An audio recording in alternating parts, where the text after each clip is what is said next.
What's going on, guys? It's Daniel here. I want to get on here and talk today about sleep, okay? I get a lot of questions, people asking me, why can't I sleep at night?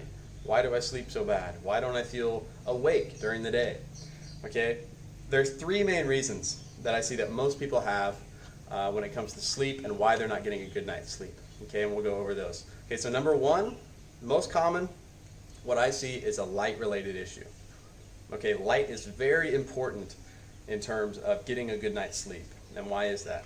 Well, when you look at the hormone production of the hormone melatonin, okay, it depends on light, and it depends on the lack of light.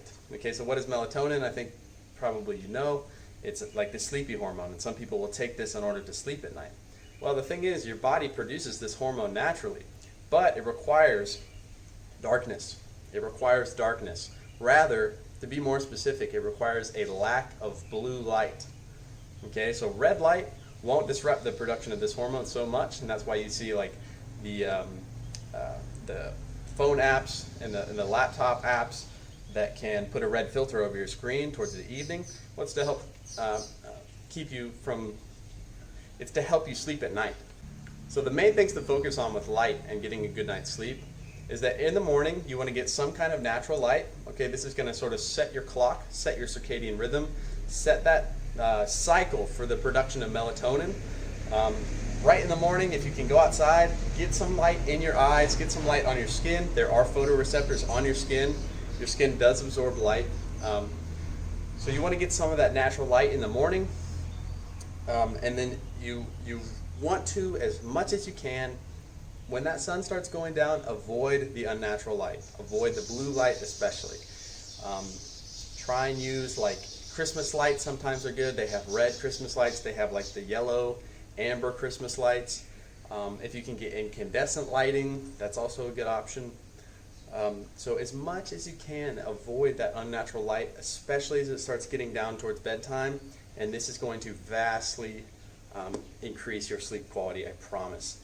Another thing that might be obvious is when you're sleeping, if you do wake up at night, try not to turn on the lights, try not to look at your phone, because as soon as you do that, your brain goes, oh, it's morning, it's daytime, stop producing melatonin.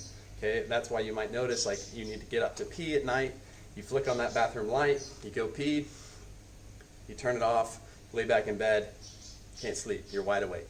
Okay, that's because you just stopped completely your production of melatonin, and you want to not do that, especially at night. Okay, so number two, the second most common thing I see is that people have a dietary or a nutrition reason that they're not sleeping at night. Okay, just simply eating enough can solve a lot of people's sleeping issues. People that have a hard time just not eating very much, you won't sleep because your body is going to be high in cortisol because you're starving. Okay, so cortisol is going to prevent you from sleeping. It's sort of the opposite of melatonin. Melatonin makes you sleepy. Cortisol makes you like really awake and aware. Okay, so you want to make sure you're eating enough, and especially before bed. Especially before bed, you want to make sure you're eating, and specifically carbohydrates. Why carbohydrates? Well, your liver stores glycogen, and glycogen is sugar. If your liver runs out of sugar, your cortisol is going to spike.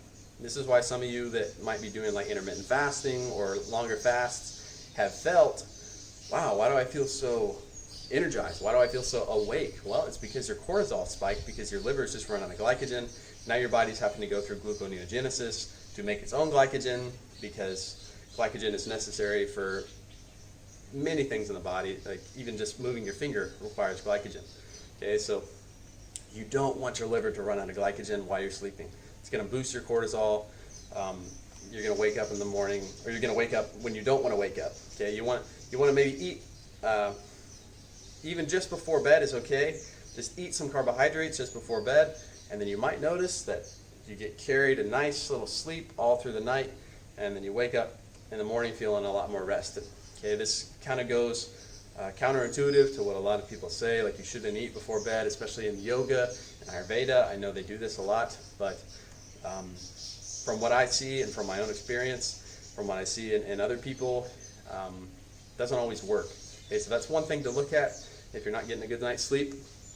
eat some carbohydrates just before you sleep. Okay, now number 3 is the fun one, the one that everyone's going to say, wow, that's woo-woo, that's crazy, that's whatever. It's EMFs, okay, electromagnetic frequencies, electromagnetic radiation. Okay, so a lot of things now put off EMFs. Our phones put off EMFs, laptops put off EMFs, tablets, Wi-Fi, you name it, electronic devices that are plugged into your wall, okay? All these things are going to be putting off EMFs. You can look for yourself. There's concrete science showing that EMFs at night reduce your quality of sleep. Concrete science showing it. It's absolutely, in my opinion, unarguable. Okay, this stuff is real. Okay, so what you want to do, what I like to do, is to unplug all devices near your bed or in your room, especially Wi-Fi, and you also want to put your phone on airplane mode. Okay, for me, I do this every night. I have to do this. Just the other night, I forgot to put my phone on airplane mode. I woke up, killer headache. I also woke up at 1 a.m. in the morning, which I typically don't do. I went back to sleep, woke up, had a killer headache, and just felt like I didn't sleep. I just felt like I didn't get a good night's sleep. Okay, so these EMFs, they really have a big effect on our sleep.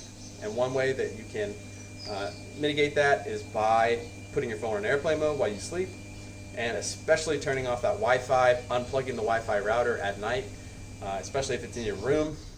But even if it's in your house, if it's in the next room, I would really recommend to turn that off at night, and I think it will really improve your quality of sleep. So those are the 3 main things you want to look at: light, eating carbohydrates before you sleep, and turning off the electronic devices before you sleep. All 3 of these things combined especially are going to ensure that you get a really good night's sleep, and that's really important for your overall quality of life, your overall well-being. It's always you. I met a lot of people, but nobody feels like you.